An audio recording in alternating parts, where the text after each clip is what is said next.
We've been using rings on the floor with my primary and grade 1 students and talking about sound and no sound. And we have beanbags which they can toss into the rings and they can create whatever pattern they would like. So then we would clap, once they're finished, we would clap and say ta, ta, rest, rest. And I actually walk by the rings as we go, so ta, ta. So I'm moving and they can hear my footsteps even when there are rests happening in the rings. They can choose to put their bag in or leave it out. So that's their choice. So today we progressed to putting the rings on my whiteboard, which is magnetic. I just use these little hooks so that the rings go in there. I handed out 4 magnets that go up and choose whichever ring, and they can put their magnet in or leave it out. If they don't want to put it in there, they can put their magnet in the magnet garage. And if they put it in the magnet garage, then they can get a marker and they can put a rest in the ring instead of doing a magnet. So then we would clap that rhythm. 1, 2, ready, here we go. Ta, rest, ta, rest. And you can either get them to say it or you can get them to clap it.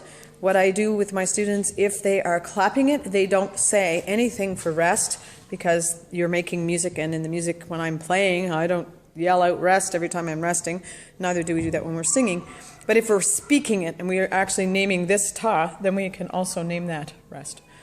The other element that I add into this is that I actually start talking about beat 1, beat 2, beat 3, beat 4, which helps when we get to recorder or handbells or other instrumental music way later in their elementary careers.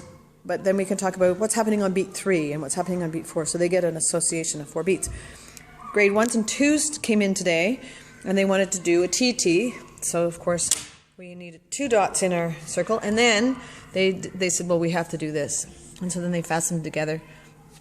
You can actually start talking about the fact that the stems go up the side so it doesn't look like cherries, so you don't want that. You actually want them on the sides. And you should also talk about the fact that TTs can be fastened that way as well. And inevitably, the first time you do that, they'll say, that's upside down, which it is, but in music, they happen upside down and right side up. So this is just a very simple, and they love to put magnets on the board. They love the feel of them. They like to put them on. They like to use the markers, and the magnet garage was quite a hit, actually. So if they don't want to use their magnet and they want to create a rest, they put their magnet in the magnet garage, and someone else can use that magnet to create a TT.